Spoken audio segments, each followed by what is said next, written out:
Welcome to The People's View, a program dedicated to discussing local, state, and national issues and their effect on the American people. The People's View provides a platform for state representatives and national figures to present their viewpoint. Whether it's social, economic, or financial topics, you'll hear it on The People's View.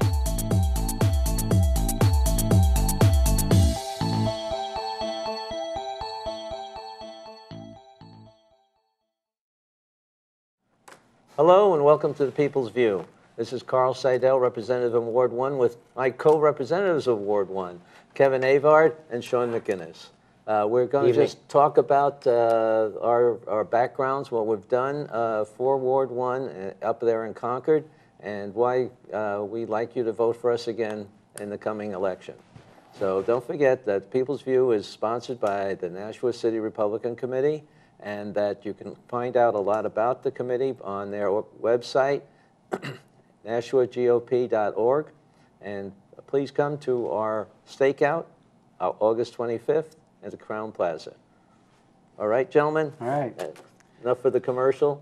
Let's talk about ourselves. Well, gentlemen, thank you for having me. This is my first time appearing on a show, or we've been trying for a while. I know. I'm a quiet, person. So. Well, you're not so quiet you've been active on the Commerce Committee. Tell us a little bit about the Commerce Committee. Thank you. I love the Commerce and Consumer Affairs Committee. John Hunt, Jennifer Coffey. It is a very interesting time. In the last couple of years, we have, as you probably know, we have a lot of action coming through that committee. There's a lot of bills pertaining to banking, insurance, liquor commission, a variety of different things. So much so, the volume of traffic coming through Commerce and Consumer Affairs, that we actually divided that, the speaker, in his wisdom and with the majority, we decided to divide that committee into two subcommittees. Well, divisions we call it. All right. So essentially, in banking and insurance, because just a lot of very interesting. And you have background in banking, don't you? Well, my background is banking generally. Right. Mortgage banking specifically. I worked for the federal government for some time, and I was, captain of an SNL. Well, not a captain, but a VP of an SNL, and that's my background. But commerce is so interesting because it touches every little thing in the state. I sometimes wonder if we don't get a lot of leftovers. Well, if it doesn't fit here and it doesn't fit there, it probably goes to Commerce and Consumer Affairs. I know you were busy just by the number of bills people had to deal with. Yeah, but they're very interesting, and they're very material to small business. And as you know, the three of us in Ward 1, formerly District 20, we really ran on helping business out. Helping small business. Right. And that was my passion. I asked for that committee assignment, and very pleased that I got it. It's, So you're looking to do more in that coming up? Well, I would like, I want to get reelected, and I hope that my constituency wants to rehire me. But provided that I'm reelected, then I would like to get back on the Commerce and Consumer Affairs, because there's a lot of good work going on there. It looks like you've got some pretty good scores. I'm actually kind of envious from your New Hampshire Liberty Alliance score. You got an A. Well, are you referring to the scores? They're all the interest groups. Right. Yeah. The Liberty is one of the things that's really important to me, and of course, obviously, to you too. And as pertaining to business, in order for business to thrive in New Hampshire, you need to deregulate to some degree. I mean, those are some of the issues that came before the House. Sure. But you've got to, take the handcuffs off, it seems. Are those some of the issues that you were faced with this year? Very much so. I mean, certainly in commerce, regulation is, it's a balance. It gets out of hand. It goes too far. in my own humble opinion, I think that once a bureaucracy gets too much authority, they can go overboard beyond reason sometimes. Whereas regulations are meant to control things insofar as we're not harming one another, make the marketplace safe to do business in. Sometimes I think that the regulators can go too far. It becomes an absolute. Well, one of the things that you passed this last year is, I'm not sure how the legislation was worded, but it required that instead of being heavy-handed and handing out fines on this, that, and the other thing, Right. that there's a warning system. I love that. I think that was something that was immensely helpful, because that was one of the, I don't know if you know, I serve on that commission for rules and regulations. I know what you did, Carl, and you were absolutely right about that. Okay, that's what we heard. It was really very worthwhile. But, well, if I may, sometimes it's not always possible for us to legislate or direct our bureaucracies, our departments to take things in common sense perspective. Well, I think I mean, if everything's absolute, if you're missing, if you're breaking the rules, you don't get a second chance, and it's a $5,000 fine. I mean, it depends on what, on the severity and if there's safety involved and how quickly you respond to it. Yes. Because the number of the stories I heard is sometimes some of these regulations come out and they don't get disseminated very well. And I talked to, like, the Department of Labor. They realize they're not doing the best in their education of people. And they are holding much better programs to disseminate this information and to deal with training the people in what the rules and regulations say. What committee were you on, Carl? The Commission for looking over rules and regulations that Paul Mirsky heads up. Oh, so he's the chair of that committee. He's the chair of that committee, Yes, and there's two subcommittees that looking at it, and I have a subcommittee, if you will, looking into the definition of independent contractor, which I understand causes lots of problems, but it really hurts the small guy who doesn't want to hire an employee right now because he's too small to afford all the other things that go along with hiring an employee. Unsure about, not clear on regulations. Right. He's afraid of being. And those were the small guys that can't, BAE Systems or somebody like that could know how to deal with it. They have enough lawyers. Well, they have lawyers and HR people, so they don't get into that problem. But the guy who has maybe a lawyer just watching his business and one or two employees has a hard time, fighting some of these things. And some of the accusations, we had a small business association come to my committee and say that the people that have 10 people or up to 10 people are really fighting this, and that's too much for them to run a business in that. Yeah.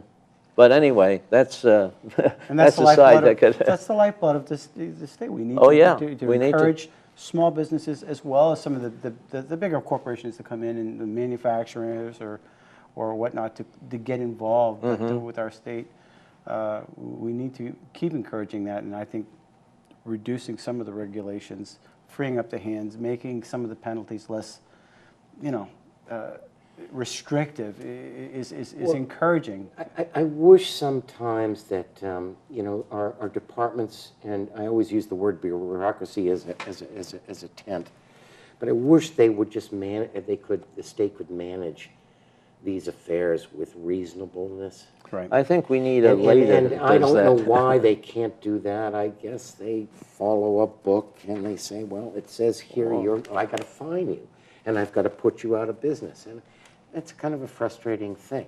Right. And I'm not sure that gentlemen like us and our fellow legislators, citizen legislators, can really dictate or change that in any meaningful way. Well, I think the executive group has to do that. They have to come with some business principles. I mean, the three of us have been in business, so we know, we live with it. And that was something that we worked with every day. But for some reason, that is not present in this executive. Yeah. All the agencies run their own little fiefdom the way they want to.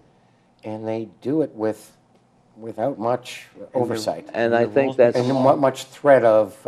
I think we're getting at there, and I think things like the bipartisan business group that's been formed up there, Republicans and Democrats, Laurie Sandberg has done a real good business coalition, has done a lot to lead in some of those things. But I think they have to learn how to operate their business as a business. The government agencies have to know. You know, and they have to be friendly towards business. They can't... That's their customers, you know, I mean... That's where the tax revenue comes right. from. You know, that's where... You know, when we talk about tax revenue, I don't talk about raising taxes. I talk about broadening the tax base. And enhancing and that's what, the productivity of the state. That's right. Look at, you know, we're all farmers growing business. I think a The misnomer... more prosperous, the more... I think a misnomer for people... My simple analogy. Generally, when I served on a city council up in the Franklin area, you know, I was under the assumption that, well, if people are building houses, that's got to be helping the economy. But Of course. what it does do, it creates a burden on the fire departments, on the police departments, on some of the other areas. So you need business to counter some of the services that are provided. Obviously, you're going to get your tax revenue from the, you know, the property taxes. But you do need businesses, and you need to attract them. One legislator was talking about reducing the BET tax. Yeah, you know, I'm not a big fan of any kind of tax, but we do have to fund the state. Right. The business enterprise tax, that's based on wages, I believe, right? the employee. Different than the business profits tax. Yeah. But And reducing the always thought meals that. and rooms and meals tax. I thought we had that, and then some of the big boys tabled it, and they said, "What just happened to us?" Yeah. I thought we were going to. That was in the Senate, wasn't Yeah, it? That's you know. right. We had some progress, and some of the things died in the Senate, and we were all scratching our heads saying, "What's going on here? This isn't what, you know. We got a super majority. Let's get some things accomplished." Well, and that's right, and I believe that too. Oh. I think even a lot of folks on the other side of the aisle know that in their gut. Right. Although that'll never pass the Senate. You'd hear that once in a while. But we do, you know, the thing we always balance is that we do need to, you know, we have, you know, the state does need its revenue. Now you guys are on vacation right now, right? I don't know. You're not. I'm not. What do you mean by that? We're going to listen to his committee now. Well, I'm on redress of grievance. Yes, and you are. we just finished, I think our last one this Tuesday, and that was the Prince petition. I think we had about 33, 34 petitions, maybe 35. Yeah. And that was enlightening. Fascinating. Very fascinating, because like commerce, this committee is not necessarily an oversight, but maybe could evolve into an oversight committee in the future, I believe. And that when rules become so abusive to the peoples, whether they're in the family courts, whether they're in courts, or whether it's the Attorney General's office, or whether it's anywhere in the state, even Fish and Game, when rules, or education, when rules become law without people having a say, you have a nightmare. In education, in every department, Greg Hill, state rep up in Canterbury now, I believe it's Canterbury or up there, up north. You know, that's one of the, I said, oh my gosh, you would not believe what's happening in our family court systems. These rules, 1.2, waiver of rules. And he said, Kev, it's not just there. It's the education department, it's this department, it's that department. These rules take on a life of their own, and they squeeze out the life of people, whether families or on and on and on. So they come before our committee when there's no hope left, and they're thinking, well, what do we do? You know, and here's the rules, here's what happened to me, and here's what they did, here's what the state did to violate those rules. And you know, the old saying, well, you can't fight against City Hall. Well, now you have the redress of grievance committee. I think that's wonderful. Yeah. Is this the speaker's idea to put this in? Because it's Well, it was started. I know it's constitutional, or it's. We started 4 years ago. Actually, people have been starting even before that. But I just think Terry, it's great. the Democratic speaker would not allow us to form a committee, so we were just a caucus in 2010. 2008. And so only when we had the Republican speaker could we get it formed as a committee. And there are a lot of grievances in there. A lot of it has to do with family court. Yeah. And there was no cooperation between with the agencies.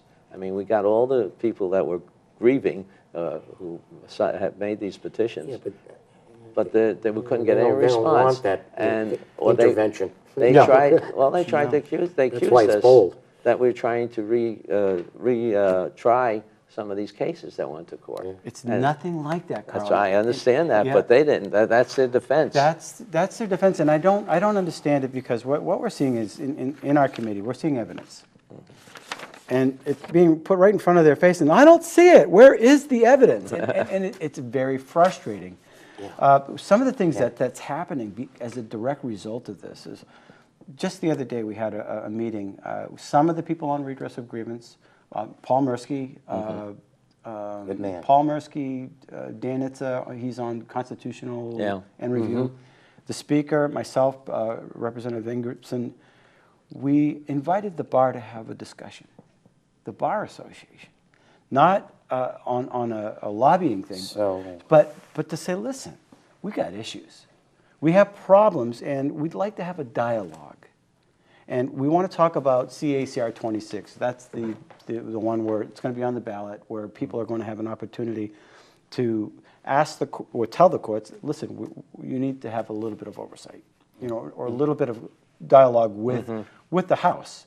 Yep. Right now, they're acting very autonomously. They're not accountable to anybody, and you need some degree of tentacles where each branch of government has those separate. They have to be somewhat accountable to the people. So we sat down and we had a nice conversation. We're going to have a little forum to talk to them. And now we're going to reach out to the Executive Council and say, hey, listen, these are some of the things that we found. These are where the people are being hurt. So I get a real joy out of being a defender of the people. I think it's a wonderful committee. Yeah. I've been watching. One of the hardest ones to serve on, though. It's stirring up a nest of hornets. But well, that's what we need to do. That's what we need to do. I think it's wonderful, and I think it's, from what I understand, it's that redress of a grievance has always been in our Constitution. You come to the general court. It was conceived of 200 years ago. It's funny. To actually see it being utilized, it gives you a grin. I'm actually grinning. I don't know if you guys are dusting it up, or whether you can really, We're making headway, and you're one of the guys that was in the very thicks earlier. nice to see. Involved with the redress. I was reading the First Amendment the other day. Do you know what's in there? What do you want? Yeah, and I just thought it was in the New Hampshire Constitution, and I'm claiming ignorance here. You think of the First Amendment, free speech, freedom. Yeah, I read it a few times. Well, right there at the end, it says the petition. Yeah, that's the government. It's a government of the people and for the people. Right, and so why not have a committee dedicated to hear the petitions of the people directly? What is wrong with that? Why was that such a problem? Well, because you're stepping on toes, people who like to dictate what the way these agencies should be run. And there's some oversight. It's about delegation of authority, and like the general court shouldn't, maybe some time ago, the general court shouldn't have to listen to everybody's complaint. Right. And they pass it off. But how does it work, Kevin? Does it, when a complaint rises to such a level that it would actually qualify? I thank you for asking that question, because it's really important. We need to get rid of the dissemination of misinformation that's out there. Number one, if a person has been violated, or they feel as though they've been violated, they need a sponsor. That sponsor has to be a state rep, according to the rules. Okay. So the state rep says, yes, I'll listen to your case. Geez, that sounds credible. let's follow the guidelines. We'll take that case and we'll bring it before the Rules Committee. The Rules Committee will, I don't know, was it 12 people on the rules or 15? I think there's 15. 15. So, and they'll listen to it. They'll take a vote saying, you know what, there's a potential problem here. So after it passes those two benchmarks, then it goes before the redress of grievance committee, where we'll have, in one case, we had 9 hearings with just the Youssef case alone. Yeah. 9 hearings, 2 hours, 3 hours, a hearing, where they bring in a document. This is the order of the court. It violates this order or it violates this rule, and here's my evidence. And we on the committee look at all the evidence, we look at the claim, and we say, that's credible. You got the documentation for that? And then we'll vote on it. So you go to executive and you say, this is credible. Right. And you get a majority. And all they can do is make a recommendation that the legislature ought to look into it. But what it does is it gives credibility to the claim that somebody has been violated by City Hall. So it's a great... So it's worthy of investigation. Right. And we've had a number where we said, listen, no, this is incredible. Or we told one guy, look, you're lying to this committee. I wanted to go after him. Really? Yeah, I wanted to, listen, because it's so important for other people. Yeah, to get heard. You don't want to have a... Yeah, if your claim is false and you're lying to this committee, there should be a penalty of perjury. But you know, I've got a little bit of temper, so when it comes to things like that, there's some people that are really being, you know, hurt, and I don't want to jeopardize that. So yeah, well, it's a great committee, but one of the things that I have been not as active in, which I wish I were, but that is in the county, and you're the chair of the county. Of the executive council. The executive county, so that's quite a responsibility. Well, that was a surprise too. I got elected over there.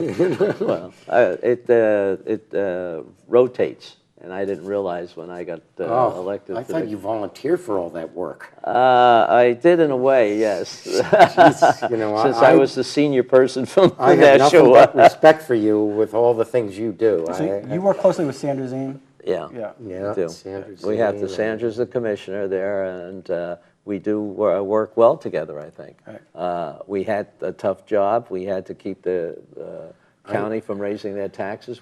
I don't envy your job there. We actually approved the budget that's less than it was in fiscal year 9 for the county. So you're dealing with all those strong personalities that we're seeing up on stage up at the Capitol, but only in a little... Yeah, that's right. It's a smaller venue. Yeah. Although being the largest county, it is a lot of different things. And we're the only county with a surplus. We don't have any kind of... attending some of those hearings, I know that's a bit of a... Without raising taxes. Without raising... Well, yeah. This was because of a lot of good things that were done in the year 2002 to 2006, before I got there. Yeah. But we've been using that gradually to take care of, so we didn't have to raise taxes. Right. We've been taking a couple $1 million out every year, and we still have a surplus there. But... you know, we have to manage that carefully. We actually had a better surplus than the government of the state had 2 years ago. But it just says you were running it well, or anyway, it's been run well. Maybe I could talk about the committee I'm on a little bit, the Public Works and Highways. It's an interesting committee, and probably one of the better committees from the standpoint of bipartisanship. We have a great group, and many of our bills go through unanimously. We do argue back and forth, and some of them are voted, you know, on a party line, but not many of them. And we also handle the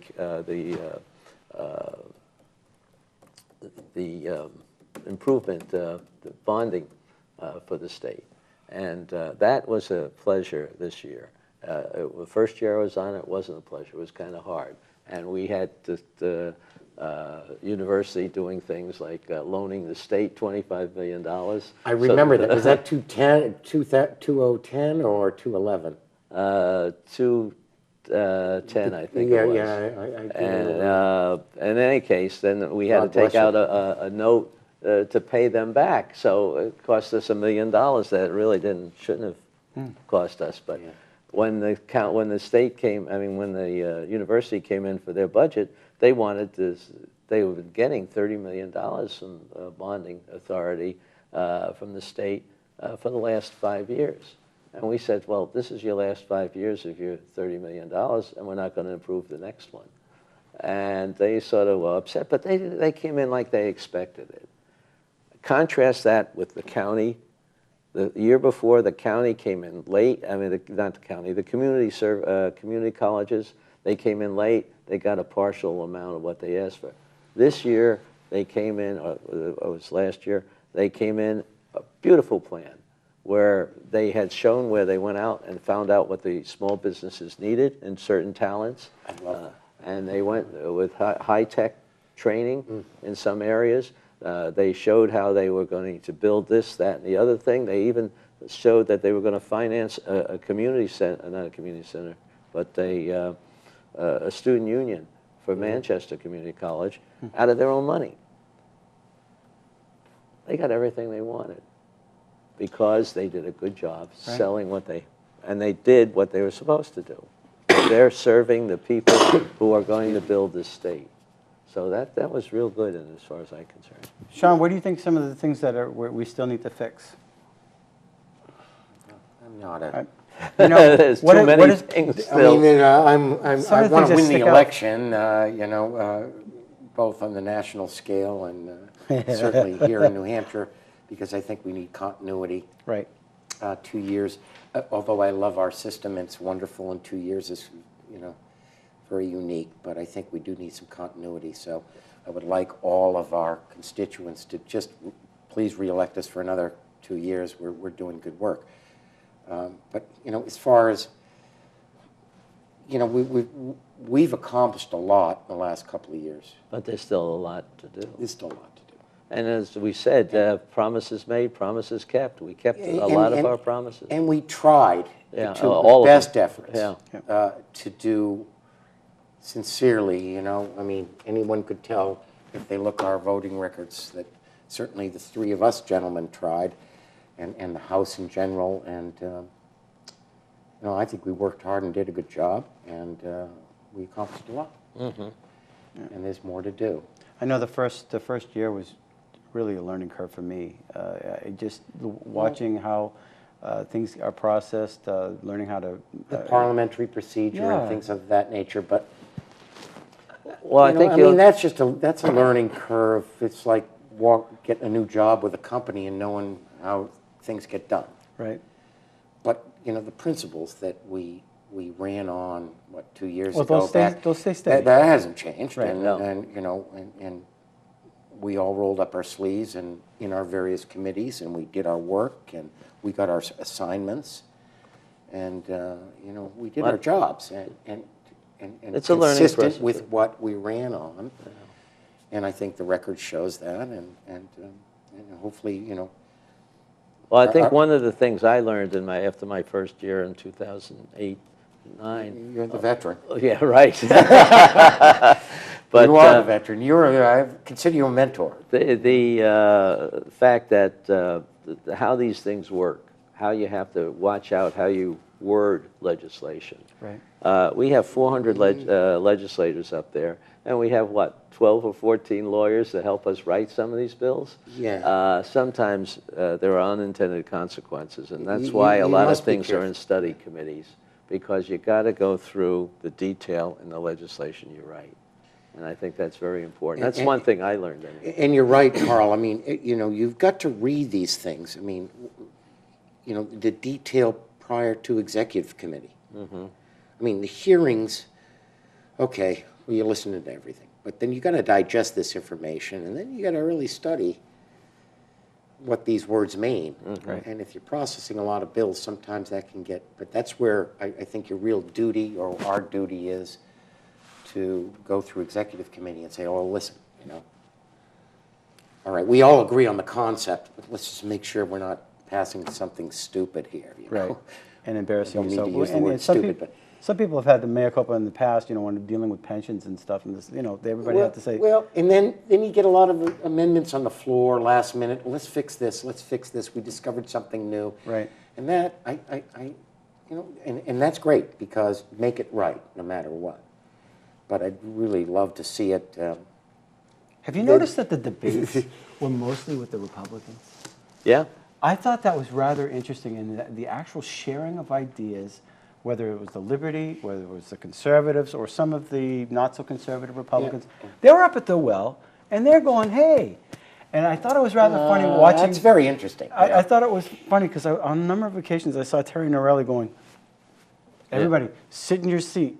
And Terry? Oh, yeah. She was Republicans? No, No, Terry she's on the Democratic past side. speaker, Democratic speaker. I know, but She was walking up and down the aisle saying, everybody, just sit down, just do your, listen, obey, you know, and I'm thinking, and they're crossing their arms and they're watching us just go head to head, whether it's Seth Cohen or with Andrew Manus. But I just thought the ideas that were being brought forth, they were challenging each other and there was actual openness. And it's, the opposite side was just contrary. They were just like sheep. Well, you know, sorry. Contrary to what most people think, I think the Republicans are the party of diversity. Yeah. Barry Goldwater once said, I don't know if I'm quoting him correctly, but getting a bunch of Republicans to do something together is like herding cats. Yes. Yeah. You know, I mean, we're the party of the individual. Right. We're the party of diversity, although the other side might claim that they're. But if you look at the vote. But to your point, Kevin, they all march right along. Right. But that's why I think that our speaker, Bill O'Brien, you know, he gets a bad rap, but he has a hard job getting us all together on one. He does, But he does a very good job for what he has. You know, it's tough being a leader. It is, and he's taken all the hits for everybody. And he's taken the hits, and it's tough. unfortunate because the newspaper, in my mind, in Nashua here, is not very accurate. They're not fair, but. And, well, we need to have another news source life out isn't there that we fair, can you know. trust. Yeah. Well, we've had him on the show, The People's View, a couple of times, and I think he's explained himself very well. And we will have him on again towards the end of the election, showing what we can do coming up, because I think he has an agenda all worked out for next year, and I think it's going to be very important we follow it. One of the things about the media, I think that's really fortunate too, is Nashua has Access Nashua. And they're up at the Capitol, and Dick Agnon and the gang here are actually videoing and documenting the fact what the media is failing to do. I mean, warts and all, you know. And I think that is incredible. That's fine. They're covering the Senate. They're covering, because even after walking out of the redress and you know some of the hearings, and the media is there and they're totally attacking the people that are petitioned. One lady happens to be a writer for the Concord Monitor. No. Well, her husband's a judge. Okay, how are we going to get a fair hearing on that? So the media seems to be an issue, but Nashua has a gift, and that is this station to at least, you know, warts and all. It covers the committees, and I just want to give a little plug for that. So. Yeah. But we have a pretty fair-minded constituency here in Nashua. Yeah, we do. You look at the way, you know, it's seesawed back and forth. We have an intelligent population of 85, 90,000 people. I mean, it's not one way or the other. You know, I mean, and I know there's a certain newspaper in town that is sometimes accused of being slanted. And then we have our Manchester Union leader. And but I'm really not referencing the media so much as I'm referencing the population. I think we've got a smart constituency. I do too. I think we do. And I think they'll listen people to think about things.